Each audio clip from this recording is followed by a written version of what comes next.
They're skinny jeans. He just told some old people.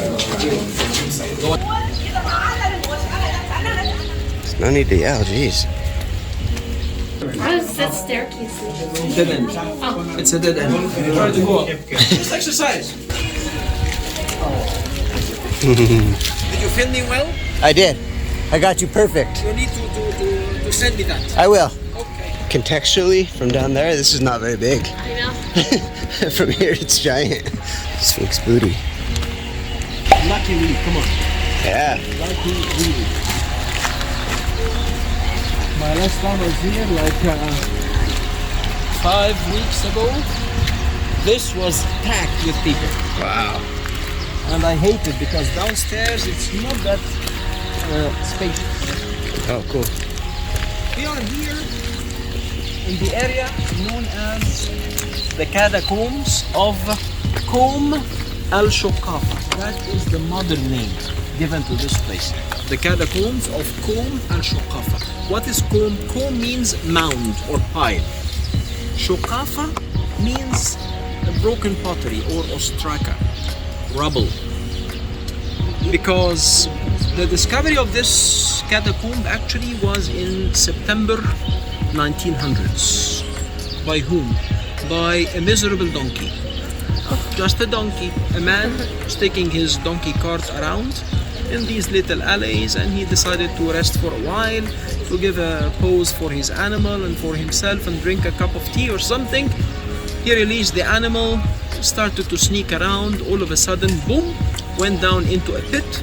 So the man ran behind the animal just to save him, actually, and that was the beginning of a discovery of the entrance to that catacomb in September 1900s. Wow. It was a big complex of catacombs dating back to the 2nd century AD for a Roman family. High Notch was living here in Alexandria, and they merged, or we discovered the merging of both Egyptian and Roman arts together in this one, as we're going to see that in a few minutes time. It's like 3 floors cut into the bedrock, as we're going to see that. So it's a spiral staircase, 99 steps, but it's very flat, so it's not like big steps. It's easy going to reach the bottom point of that catacomb. Okay. A serious problem actually faced that catacomb, which is the rise of the underground water, but this has just been sorted out in 2021 and been opened for public to be seen. Oh, wow. Right? Awesome. The other important thing is that downstairs there is multiple chambers. I'm going just to take you around as long as there's no crowd, so let's hit Yes. ازيك يا غابة؟ يا اهلا ازيك يا حبيبي اخبارك ايه؟ حلو قوي اني شفتك وانت والصحه والسلامه. ايه ده ما كنتيش اسكندريه كله كويس؟ يعني قليل قوي قليل قوي. حظي حلو النهارده الحمد لله تمام الحمد لله وانت والصحه والسلامه. شكرا. This is the beginning of the spiral descent.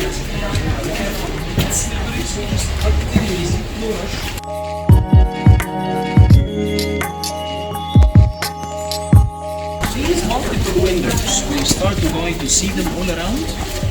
It's believed to be used for the relatives of the deceased or the cremated person who is going to be descended from top to down. Okay? So to watch the dear one before being taken to be buried down below there. Let's talk about this now.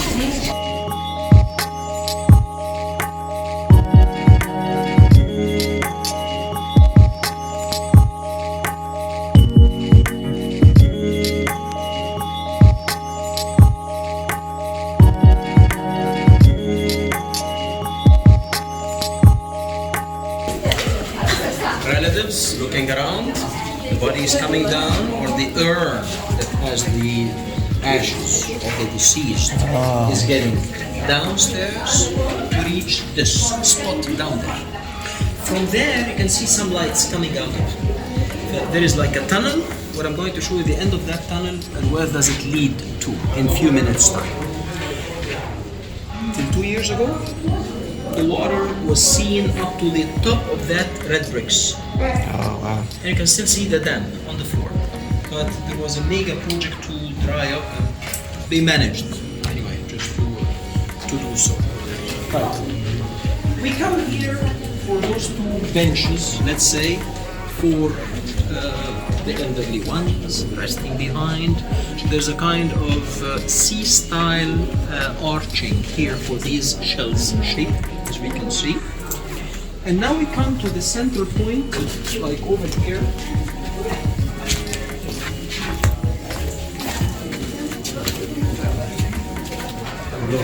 There is this rock cut. The whole thing is rock cut, as you can tell, but this is like, we call it the rock cut rotonda. This rotonda, or this domey shaped structure with the 6 columns, is to carry the weight of the bedrock on the vacancy of the room itself.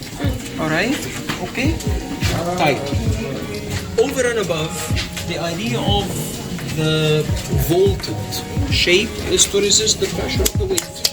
Instead of being flat, so it will be a bit weaker, but that's why it's been made architecturally on a rock cut shape. Type. There are multiple chambers, one of which is the main. I swear to God, you're so lucky. We've heard that a lot. Careful, careful. My lady, slow me down. Okay.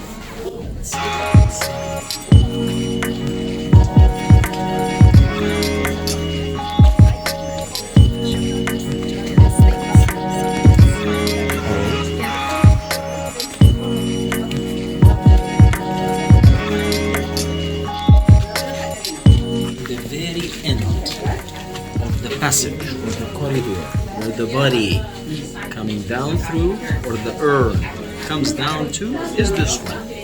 So if you walk down and you keep going through, you'll end up with that tunnel or that staircase tunnel, end up to over here to be distributed, to be placed in one of those spots here or there. Alright? 300 openings were discovered in this complex of catacombs. But the interesting thing is that in here, which is the main royal or the main room of this catacomb, actually it showed us a merge of both Egypto-Greco-Roman art. And let's share. Now you're very familiar with some elements of the Ptolemaic art. When I say Ptolemaic, when I say Roman, you've been already, so you have a sense of comparison to tell. For example, the time you come into here, you see those two columns, and those two columns have a merge. A merge of what?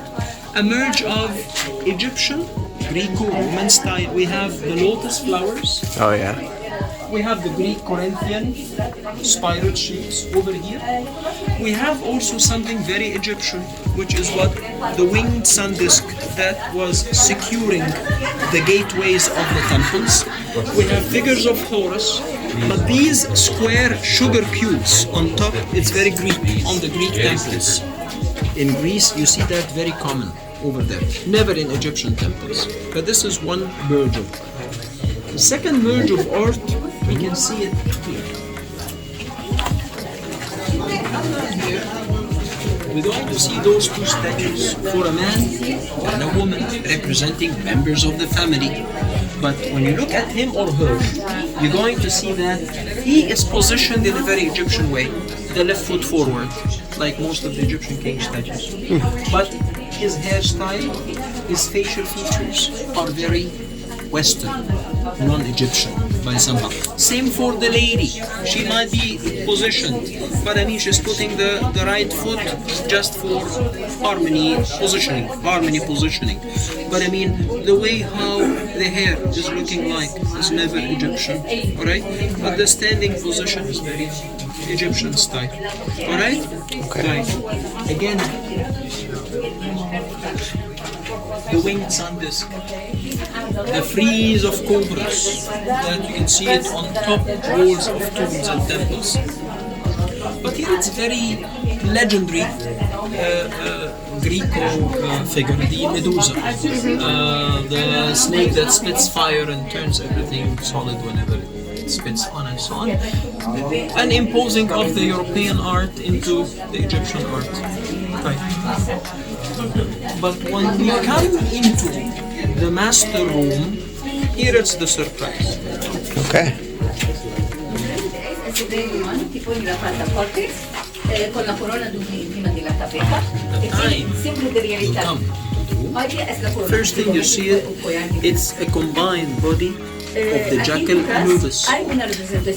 Upper head is Anubis, bottom is like a spiral snake, positioned in a very Roman style.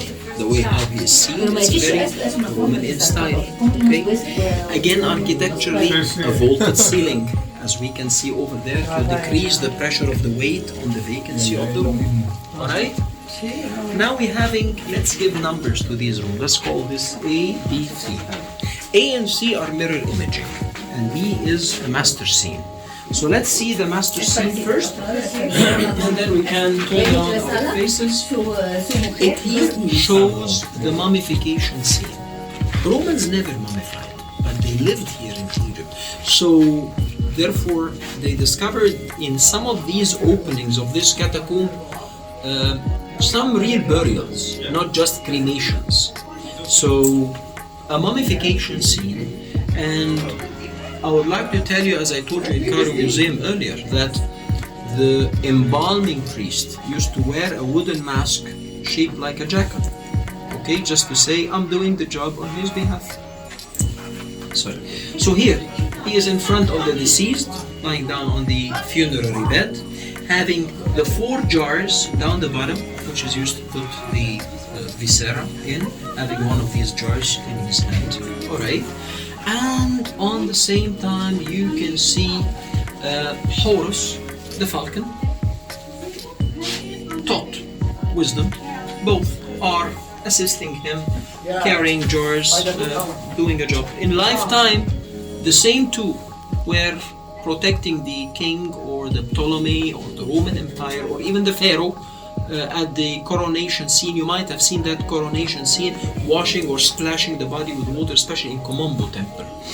Here, both of them are there to start him the journey to the second life.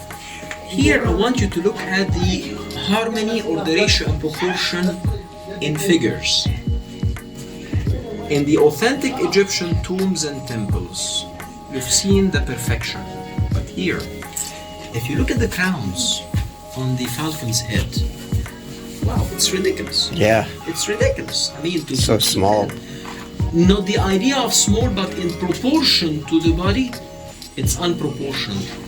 The thickness of the legs to the thickness of the arms to the proportion of the height of the body, it's unproportioned by any means. You can tell that there is a decline that happened in the quality of art.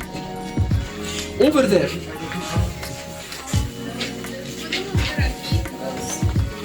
Osiris, who was known in the Egyptian legends as the god of the hereafter, when the Greeks came down to Egypt, they depicted Osiris as a bull, and they gave him a Greek name called Serapis. Osiris or Osiris became Serapis, depicted as a bull.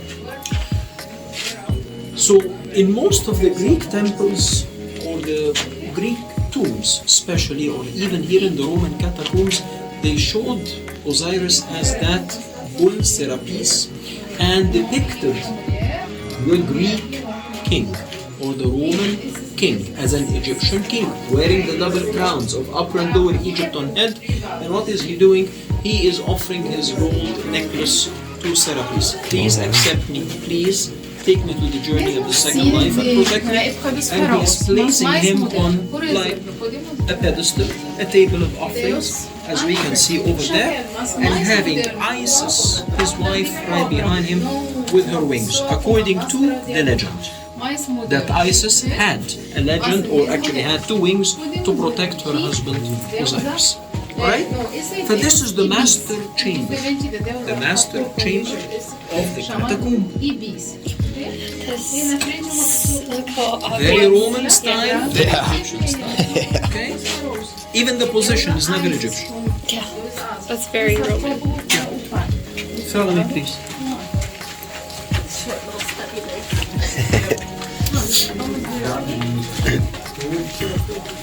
Let me just It's a big net of caves, or as we call them locally. Each single is localus, plural is locally, 300 locally altogether. This what goes behind the master room that we've just been in right now. Okay. Type. Notice these red lines. Can you see them? Yeah. Okay. Put them in consideration now. In a moment, I'm going to refer to them. So follow me, please.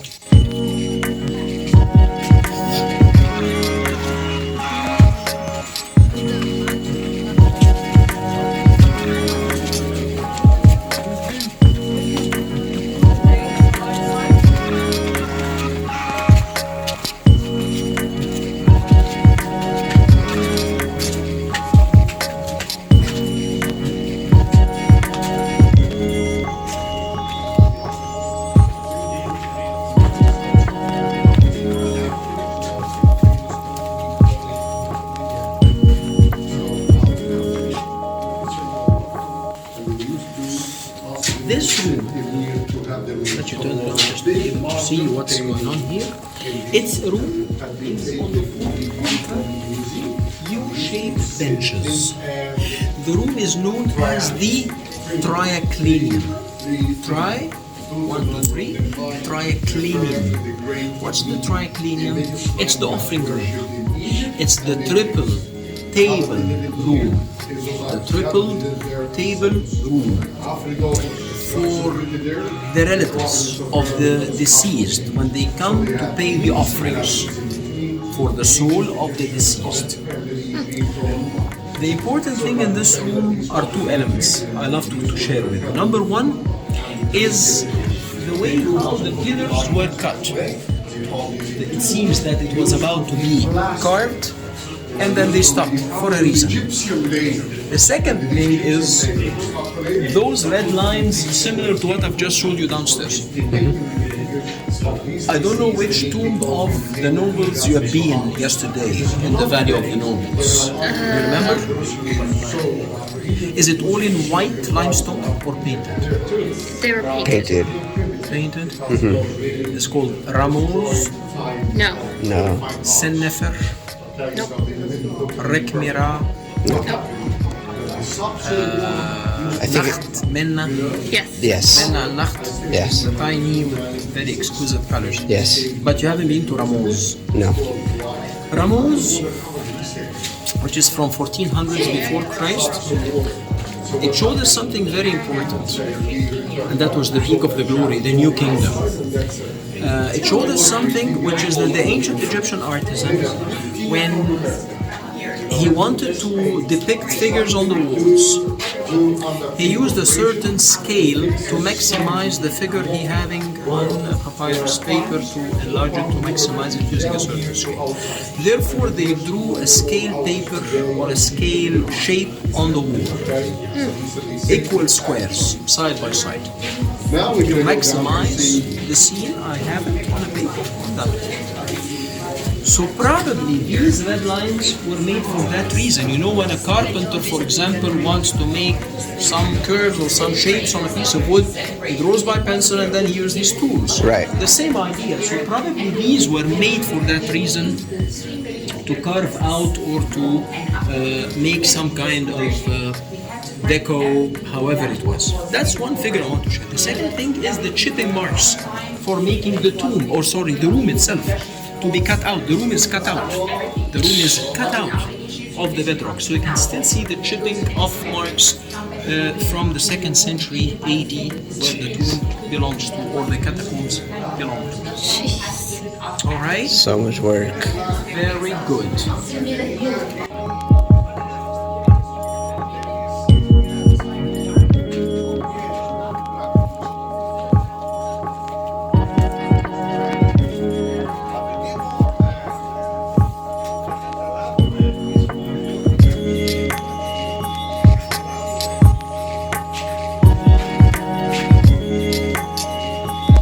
Careful. Okay. Walk slowly. Okay.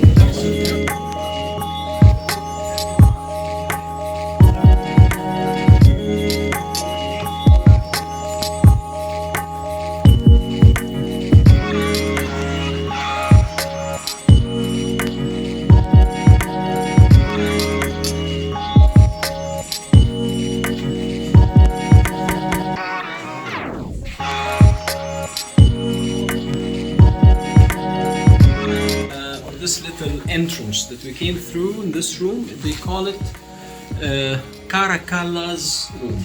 Caracalla in Arabic, which is Caligula. In English, Caligula was one of the Roman emperors who was actually accused of lots of massacres to the early believers of Christianity.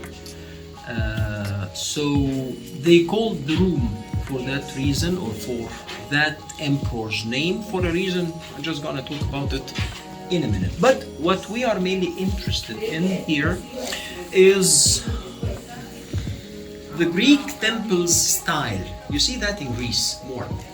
Egyptians never used the triangular shape for their temples, but it was the trapezoid shape, the pylons of the temples. You can see the solar discs over there, all right? Most of this is modern enforcing to the room, the red bricks. Okay. It's modern enforcing to the room, all right? Right. And there is also something here I'll share with you. It seems that there used to be some inscriptions that had been chipped off, mummification scene on top, you can see it there. Some Greek style, Roman style position figures down below. That's never Egyptian. The upper one is a very Egyptian style, the bottom one is never in such way, so this shows you the merge between the two arts or the two styles, one to the other. Okay? Follow.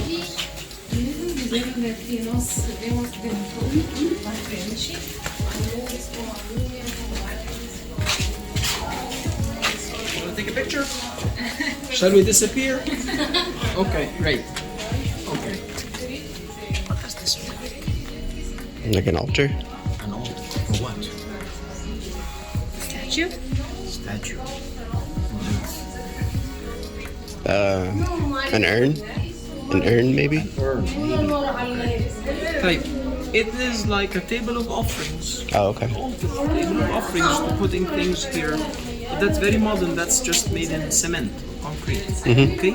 Because in this point, this also what memorizes the falling point of the miserable donkey from top there to down here. No way. So the donkey, this is like a memorial made for the poor donkey here to memorize his great effort to discover this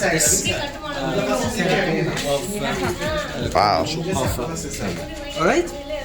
Type. Let's see that Okay. to conclude what I've just mentioned in this book. In a couple of these openings that we've seen some, they discovered this set of bones. At the beginning they said, oh, humans, oh my God, being killed, oh my God, this is the time of early Christianity and the torture given by the Roman emperors to the believers of Christianity. Oh, that was the time of Caligula or Caracalla.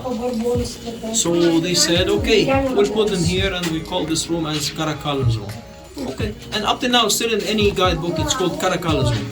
But after some extensive studies to these kinds of bones, it was not human, it was animals, it was horses. All right? But the mystery was found out that it was put next to, in three openings, next to the urn that had the remains of a priestess of a goddess called Goddess Nemesis. Goddess Nemesis was goddess of sports in ancient Greece. So probably these were like sports horses, exercising horses that were buried next to the priestess of sports. All right?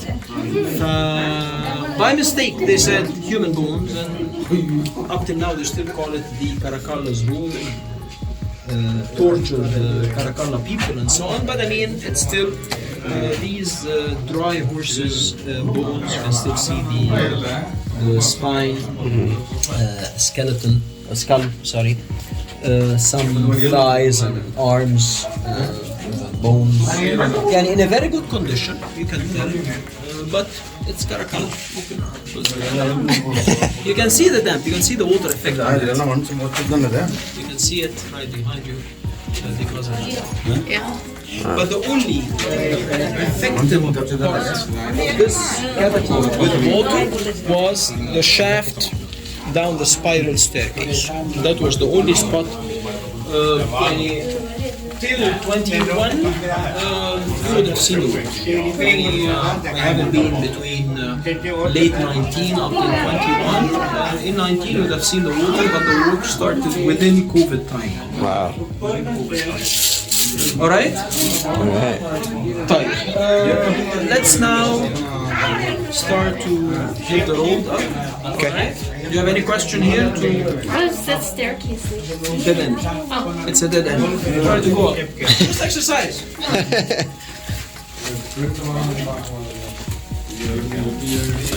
So like Just like a dead end.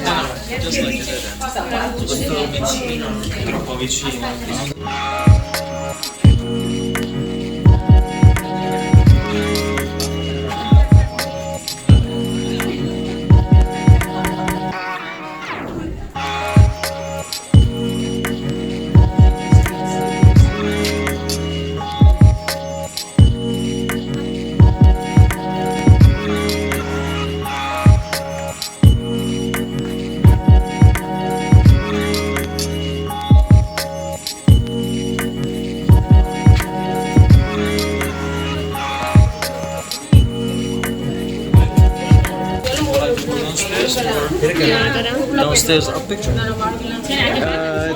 Yeah, what the heck? As you like, yeah. Do you want to go? Okay. Okay.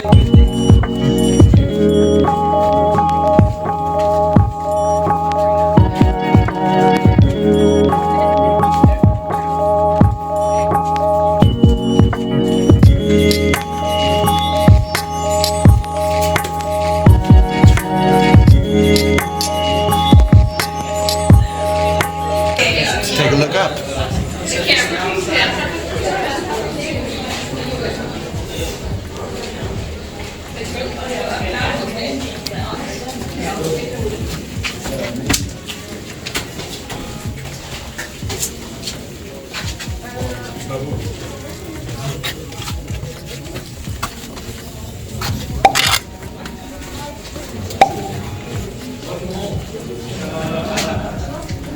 Okay.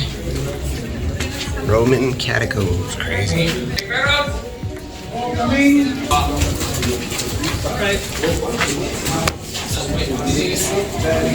he just told some old people. Go inside that room and wait.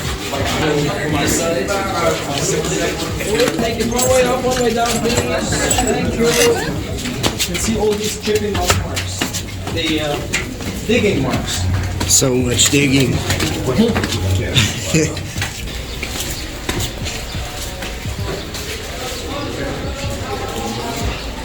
All of these were discovered also around here, like graves.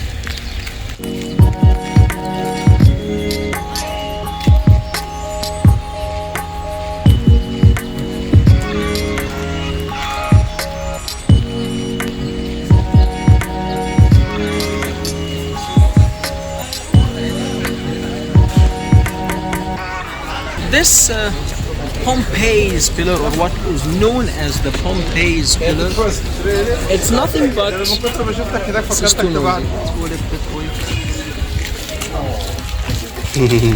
that pillar, which is one of the good examples to tell about the generosity of the Egyptian people and sometimes the naiveness of some people to show grateful feelings towards their occupiers. Sometimes it happens because simply that column, which was built in 284 AD during the Roman occupation of Egypt. The Roman pillar actually was put during the time of Diocletian Caesar. Diocletian Caesar, who was known in most of the guidebooks as the Butcher. And the reason is that he was one of the entrepreneurs in actually attacking the early believers of Christianity, and thousands of Egyptians paid their lives because of their faith during the time of Diocletian Caesar, to the extent that scholars or historians actually started a special calendar from 284 AD, known as the Coptic calendar. The Coptic calendar matches or coincides with the ancient Egyptian agricultural calendar, but still the Coptic year is going on and on. Now, if we are 2023 minus 284, so we're about 1700s plus. Egypt was the breadbasket for Rome. Egypt was feeding Rome and Europe with the wheat that was grown here in the lushy Nile Valley and Delta. So it happened that the Nile didn't flood for 2 years in a row during the time of Diocletian Caesar. So Diocletian Caesar actually, I would say, exempted the Egyptians from sending their taxes to Rome because of no water, no wheat, droughts, famines, and so on, and supposedly to be higher taxes, but actually he eliminated all these taxes from being sent to Rome. According to that, Egyptians were very grateful to what he did, so they made him a nice present, and that present was that pillar, which is known as the Pompey's Pillar. The Pompey's Pillar, it's one solid piece of granite, pink granite. Granite, it's native from Aswan, and it has on top of it that Greek Corinthian capital. The height of this pillar, it's almost 26 meters, approximately about 80 plus feet high, but it is a bit conical from the bottom to the top. I mean, the circumference around the bottom, it's about 2.6 meters, and on top it's about 2.3 meters. So it's a bit conical from bottom to top. The way how this pillar was to be erected on its base, it's the same, I would say, action like building obelisks in temples. Having the base, covering the base with a U letter shape room in mud bricks, fill in that room with sand, move this column on rollers till it matches with the sand pile, and then you start to release sand out. The more you release sand out, the more the bottom will soak gradually into the sand, easily to flip it over to the vertical full upright position. Down the bottom, or on the base of the statue, on the base of that pillar, there is a text engraved as a grateful text from the people of Alexandria.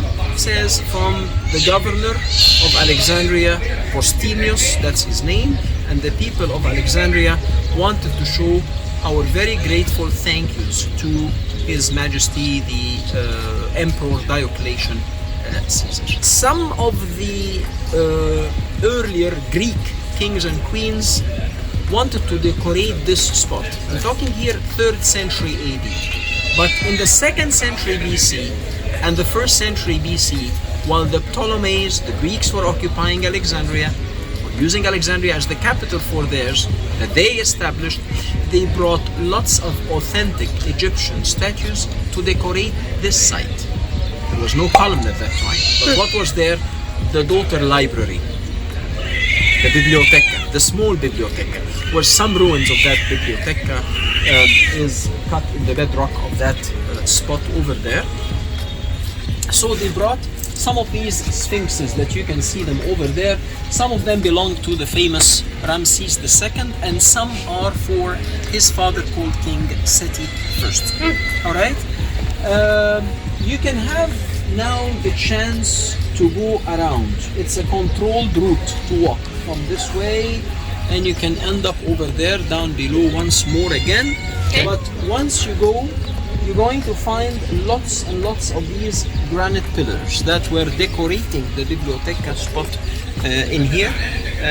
But still, later on, we're going to visit the new, I would say, revived biblioteca, which is built in the potential place that the original biblioteca or the mother biblioteca was in there. But here they were calling it the daughter biblioteca or the younger biblioteca Alexandrina.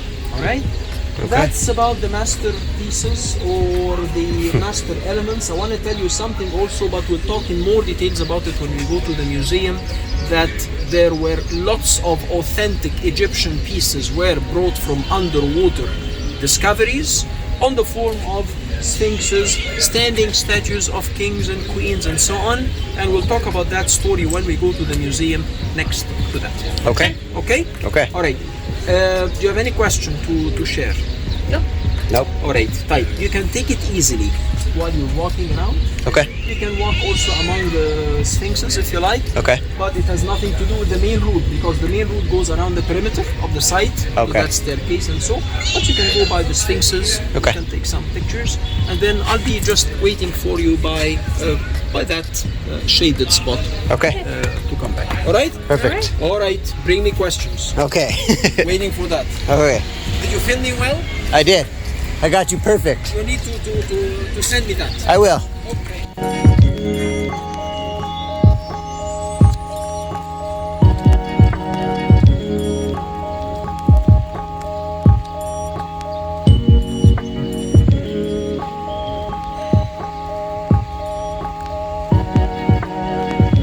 You can be over here.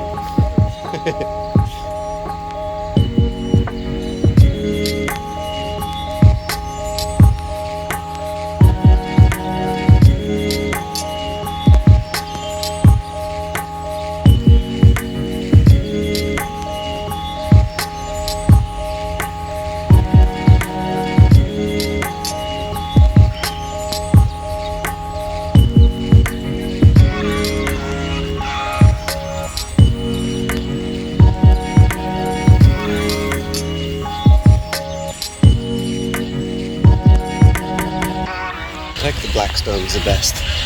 They look so nice. I should get a black sphinx for our yard. Oh, two of them by the front door. Even better.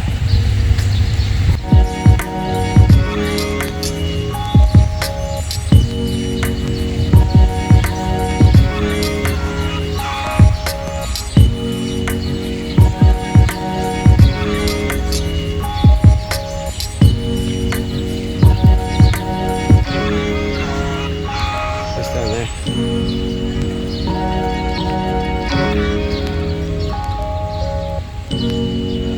Just, some stairs. Rocks. Some rocks. Maybe that was the original waterway to get here. Because there's stairs leading up.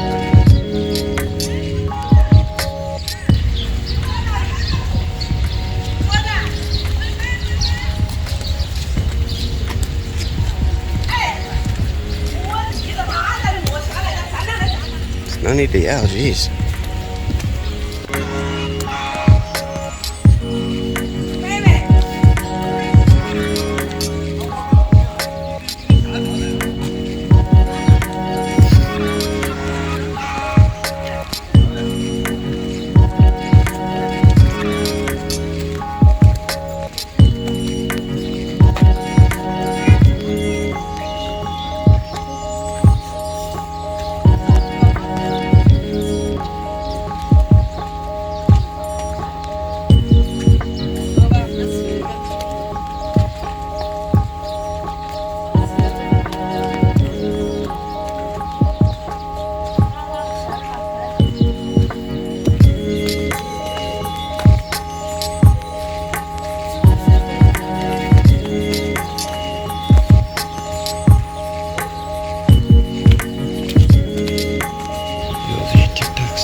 I can't believe they're growing goat heads as decorative plants. Bad move.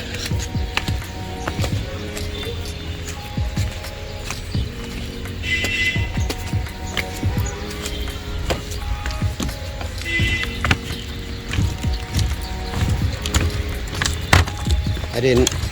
Pick your feet up. I am. That's where that tunnel comes from.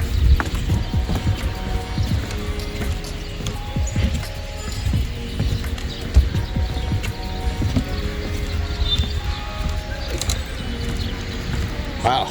Contextually, from down there, this is not very big. I know. From here, it's giant.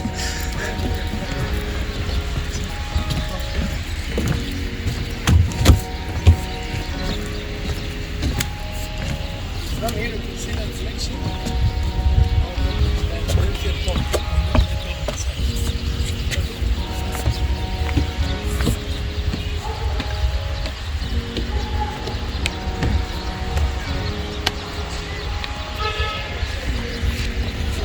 For context, this is how tall I am. I don't even reach to the first little lip. Crazy, right? The Pompey Pillars. The Pompey Pillars again. So tall.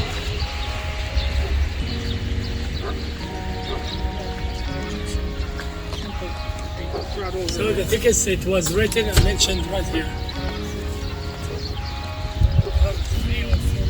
Oh, that's better.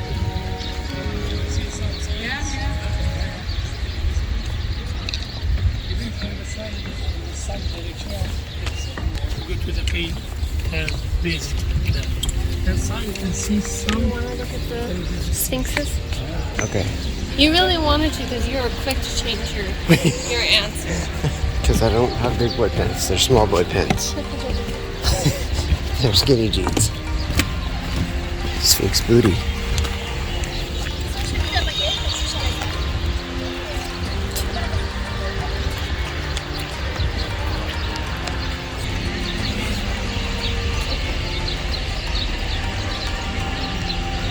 Sphinx have a problem holding onto their nose.